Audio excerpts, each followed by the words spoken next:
Olá, hoje nós vamos para o capítulo 131 do livro dos Salmos. Salmo 131 na versão grega, Salmo 132 na versão hebraica. O Salmo 131 faz parte daquele conjunto de 15 salmos chamados cânticos de subida, cânticos de peregrinação ou salmos graduais.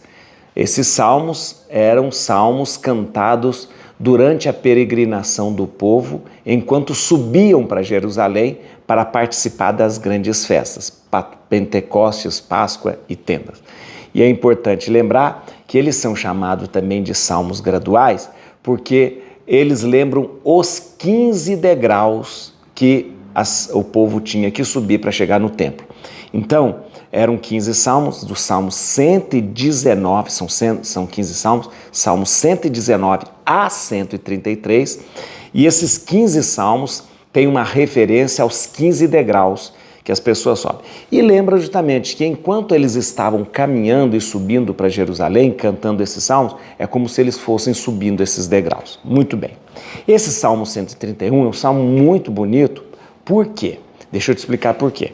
Esse salmo vai narrar, olha que interessante, toda essa, aquele fato da arca que sai daquele lugar que estava em Judá, levada para Jerusalém. O momento em que a arca de Deus, a arca da aliança, é levada para Jerusalém.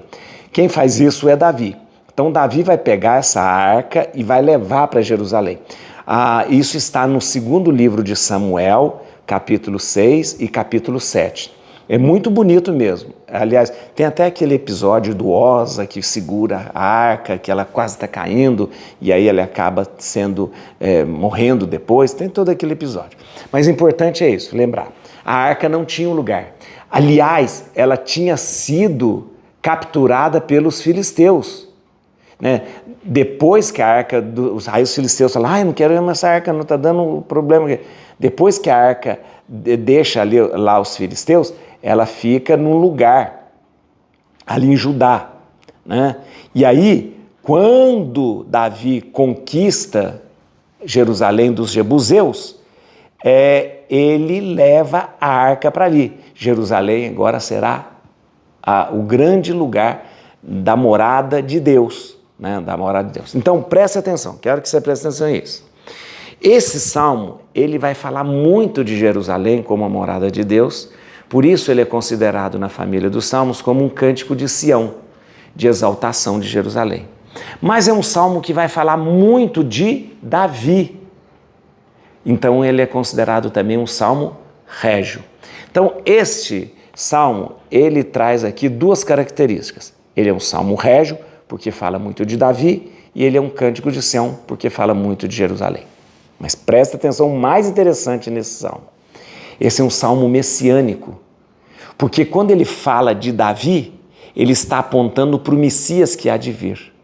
Então, é um salmo messiânico, que usa a figura de Davi como rei, como ungido, como Messias, mas apontando já para o rei, para o Messias, que é Jesus. Ou seja, Davi aqui é o germe, presta atenção nessa palavra, germe do Messias que há de vir. Por isso é um salmo muito profundo, tá bom? Vamos lá? Então você dá um like no vídeo, ok? Dá um like, aqui está embaixo. Assim você me ajuda a divulgar o vídeo. E agora você vai fazer o seguinte, você vai se inscrever no canal. Se você já se inscreveu, muito obrigado. Se não, se inscreva agora. Peço você também que chame as pessoas para fazer esse estudo com a gente. Estudamos a Bíblia lendo e lemos a Bíblia estudando. Bíblia na mão, Espírito Santo no coração, vamos ler. Preste atenção como que o Salmo 131, ele traz muito sobre Davi, sobre Sião, sobre Jerusalém, e lembrando que não existia um lugar para a arca e agora tem. Vamos lá. Salmo 131, Cântico das Peregrinações. Senhor, lembrai-vos de Davi e de sua grande piedade, como ele fez ao Senhor este juramento e este voto ao poderoso de Jacó. Não entrarei na tenda em que moro, não me deitarei no leito do meu repouso, não darei sono aos meus olhos, nem repouso às minhas pálpebras, até que encontre uma residência para o Senhor, uma morada ao poderoso de Jacó. Ouvimos dizer que a arca estava em Éfrata. Nós a encontramos nas campinas de Jaar. Entremos em sua morada, prostremo-nos diante do escabelo de seus pés. Levantai-vos, Senhor, para vir ao vosso repouso, vós e a arca da vossa majestade. Vistam-se de justiça os vossos sacerdotes, e jubilosos cantem de alegria vossos fiéis. Pelo nome de Davi, vosso servo, não rejeiteis a face daquele que vos é consagrado. O Senhor fez a Davi um juramento de que não há de se retratar.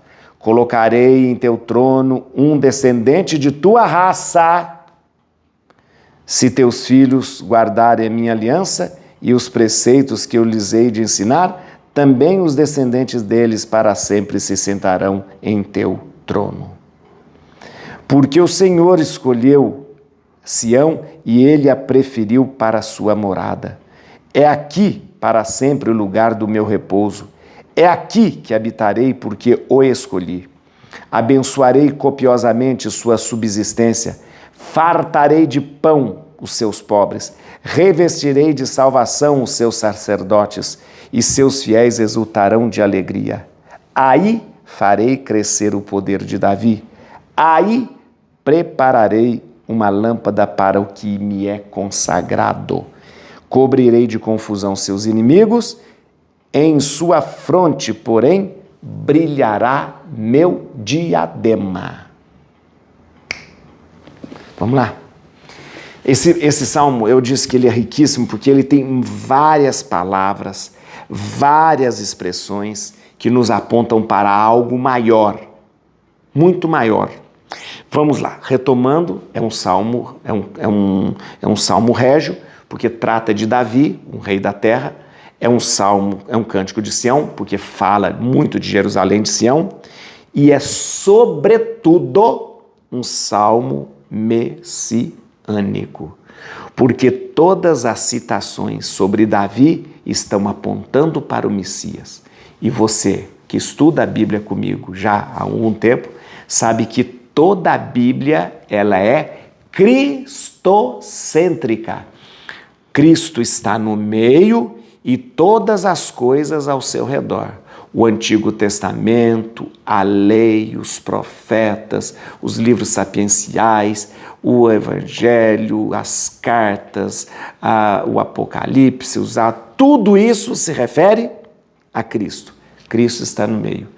E toda a realeza em torno de Davi, toda a realeza em torno ali da família de Davi, tudo isso apontava para aquele que é o filho de Davi, o descendente de Davi, o rei, que é Jesus Cristo. Tá bom? Então vamos lá, que é importante a gente lembrar isso. O Salmo trata daquele episódio, gente, do segundo livro de Samuel, capítulo 6. Capítulo 6 e o segundo livro de Samuel, capítulo 7. O que é? Na verdade, a arca, antes dela ir para Jerusalém, ela passou por vários lugares. Gente, toda a arca é a presença de Deus. Quando o povo sai ali, está no deserto, sai do Egito, passa pelo Monte Sinai, quando o povo caminha, o que é que garante a presença de Deus no meio do povo? A Arca da Aliança. Ou seja, a Arca da Aliança. Tanto é que tinha uma tenda, tanto é que tinha tudo que a gente já estudou, né? A tenda da reunião, lá fora o altar, lá fora, aquele monte de coisa. Tudo por causa da arca. Então, a arca mostrava a presença de Deus. Tanto é que o sacerdote só podia entrar nessa arca, só podia entrar diante da arca, só o sacerdote que podia entrar diante da arca, né? Só o sacerdote que podia estar ali diante. Todo o povo não podia, não tinha esse acesso à arca. Então, era uma coisa que mostrava a presença de Deus. A presença de Deus. Muito bem. O povo já estava estabelecido na terra prometida, já estava ali em Canaã e não tinha um lugar fixo para essa arca. Até que chega, eu estou passando bem rápido, até que chega Davi. Davi, então, fala, não é possível, gente. Não é possível, nós temos que colocar essa arca num lugar digno. Porque a arca, geralmente, o que o pessoal, quando tinha uma batalha muito grande, o pessoal pegava a arca e levava ela para a batalha, para dizer, Deus está aqui. É claro, tinha as tendas que eram montadas e tal, mas não tinha um lugar ainda, pelo amor de Deus, não tinha um lugar ainda. Davi é que organiza tudo isso. E nesse episódio aqui de 2 Samuel, capítulo 6, a arca tinha sido, a arca estava em Judá. Em Judá. Davi conquista Jerusalém dos jebuseus e fala, ali vai ser o monte, a morada do Senhor. E aí o que ele faz? Davi leva a arca para Jerusalém. Quando Davi leva a arca para Jerusalém, Davi já tem um palácio feito para ele, mas a arca está numa tenda. Aí, em 2 Samuel 7, Davi fala, pelo amor de Deus, eu moro num palácio, isso está no segundo livro de Samuel, capítulo 7, eu moro num palácio de pedra, bonito e tal, e o próprio Deus mora numa tenda? Não está certo isso. Nós temos que construir um grande palácio, um grande templo para colocar a arca. Davi não consegue construir, mas seu filho Salomão vai construir, tá bom? Então, mas a iniciativa de pegar a arca, que ficava zanzando para todo lugar, levar para um lugar fixo, ok, é de Davi. A iniciativa de botar a arca em Jerusalém é de quem? De Davi. A iniciativa de fazer um grande templo para a arca é de quem? De Davi. Ele não realiza, seu filho realiza, tá bom? Mas então esse salmo conta isso, justamente isso. Nós ouvimos dizer que a arca estava lá em Éfrata. Vem aqui comigo, versículo 6. Ouvimos dizer que a arca estava em Éfrata. Nós a encontramos nas campinas de Jaar. Muito bem, olha aqui. Antes da arca ir para Jerusalém, isso que eu estou falando para você, ela se encontrava em Éfrata. Onde é Éfrata? Éfrata é uma localidade ali em Judá, da Judéia, né? Uma localidade em Judá. E depois que ela retornou dos filisteus, lembra aquele episódio? Os filisteus capturaram a arca, mas depois não quiseram ficar com a arca. Ela volta para Judá, na região da Judéia hoje, né? Judéia ali. Então, ela está ali. Então, o Salmo lembra, ouvimos dizer que a arca estava em Éfrata. Ou seja, ela estava ali naquele lugar, em Éfrata, ou seja, em Judá. Então, ela ainda não tem um lugar fixo. Não tem um lugar fixo. Há uma coisa interessante, antes aqui, porém, do versículo 6, que é justamente aquilo que Davi sente em seu coração. Veja comigo. Isso aqui é o que Davi sente. Não entrarei na tenda em que moro, não me deitarei no leito do meu repouso, não darei sono aos meus olhos, nem repouso às minhas pálpebras, até que encontre uma residência para o Senhor, uma morada ao poderoso Jacó. Isso era o objetivo de Davi. Não, eu não vou me sossegar enquanto eu não dar um lugar fixo, bonito, digno para a arca de Deus. Né? Aí logo depois o Salmo lembra. Davi pensava assim e logo depois o Salmo fala, ouvimos dizer que ela estava em Éfrata, ou seja, estava sem um lugar fixo. E aí Davi vai trazer esta arca para Jerusalém. Muito bem. O Salmo ele fala de Davi, da sua iniciativa, do seu amor, respeito, dedicação pela arca. E aí depois o Salmo começa a falar de Jerusalém. Por isso é um cântico de Sião. Jerusalém, que é o lugar da morada de Deus. Jerusalém, que é o lugar que vai ser feito a tenda, depois o templo. Jerusalém, tudo isso. Mas nesse Salmo há algo muito importante. Eu disse para você, é um salmo messiânico. O salmo messiânico é um salmo que aponta para o Messias. Vamos entender bem a palavra Messias. Messias significa ungido. Todo rei era ungido. Davi também era um ungido. Davi também era um Messias. Mas preste atenção, quando a gente trata Davi de Messias, Na verdade, a gente está tratando de uma referência ao Messias que há de vir. Ok, Davi é Messias? É. Por quê? Porque ele foi ungido? É. E ungido significa...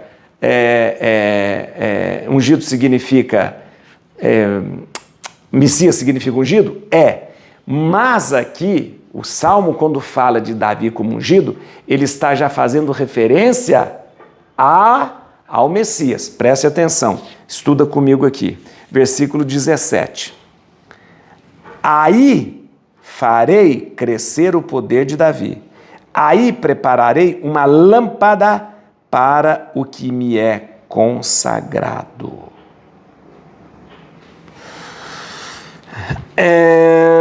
Muito bem. Aí farei... É importante lembrar alguns verbos aqui, porque na minha Bíblia está assim: aí farei crescer o poder de Davi. No original, usa um verbo muito interessante. Usa o verbo germinar. Então, nós poderíamos traduzir assim: aí farei germinar o poder de Davi e prepararei uma lâmpada para o meu Messias.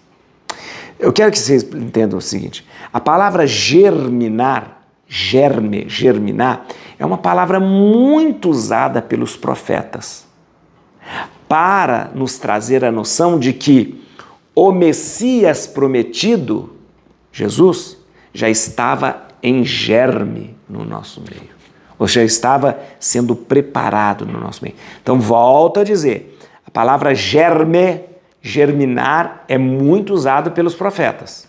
E no Salmo aqui usa: aí farei germinar o poder de Davi e prepararei uma lâmpada para o meu Messias. Ora, presta atenção. A palavra germinar lembra que Jesus, o verdadeiro e grande Messias, já está em germe sendo preparado. E aí, vem comigo aqui. Aí farei crescer, aqui, germinar o poder de Davi. Aí prepararei uma lâmpada. Uma lâmpada. Ah, o que é uma lâmpada? Uma lâmpada é o símbolo da posteridade de Davi. Quando fala assim, uma lâmpada que surgiu de Davi, uma lâmpada que surgiu da casa de Davi, a lâmpada significa a posteridade de Davi. Está entendendo comigo? A lâmpada significa a posteridade de Davi. Tá, qual é a posteridade de Davi? Quem é descendente de Davi? Quem é o Messias prometido? Jesus. Jesus. A posteridade de Davi, a lâmpada de Davi. Quando se fala lâmpada de Davi, nós estamos falando daquilo que veio de Davi, da posteridade de Davi. A lâmpada de Davi é Jesus. E ainda mais, farei brilhar e prepararei uma lâmpada, né? A posteridade de Davi, para o meu Messias, para o meu consagrado. Só para a gente terminar aqui, antes de terminar, só para a gente lembrar aqui no versículo 11. Versículo 11. O Senhor fez a Davi um juramento. Deus prometeu a Davi de que não há de se retratar. Colocarei em teu trono, no trono de Davi, um descendente de tua raça. Mais claro do que isso não tem jeito, né? Colocarei no teu trono, o trono de Davi, um descendente da tua raça. Claro, Deus cumpre, presta atenção, vamos lá. Deus cumpre essa promessa, porque todos aqueles que sentaram no trono, no trono de Davi, eram descendentes dele. Lembra aquela história do Reino do Norte e do Reino do Sul? O Reino do Norte foi uma confusão, cada hora um que sentava naquele trono, era uma confusão dos diabos. Agora no Reino do Sul não, no trono de Davi, só descendentes de Davi sentaram no trono de Davi. Mas o Salmo não está falando só desse trono. O Salmo está falando: colocarei em teu trono um descendente de tua raça. Ou seja, aquele que vai realmente sentar no trono como Messias e Rei é Jesus, que vem desta linhagem de Davi. Para comprovar isso, eu dou para você o último versículo. Versículo 18. Cobrirei de confusão seus inimigos em sua fronte, porém, brilhará meu diadema. Presta atenção nessa palavra diadema. Diadema, a palavra que é usada para significar diadema no original é nezer. Nezer. Nezer. Isso.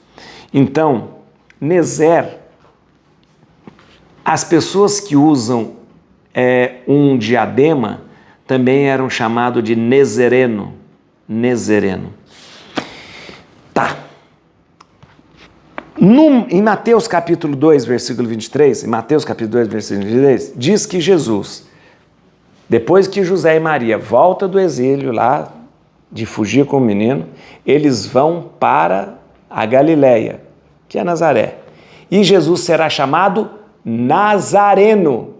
Ok, ele é chamado Nazareno por causa de Nazaré, mas é chamado Nazareno por causa também deste vocábulo, deste termo, nezer. Nezer, aquele que vai usar um diadema real. Então, você está vendo que há sempre uma ligação com uma coisa e outra?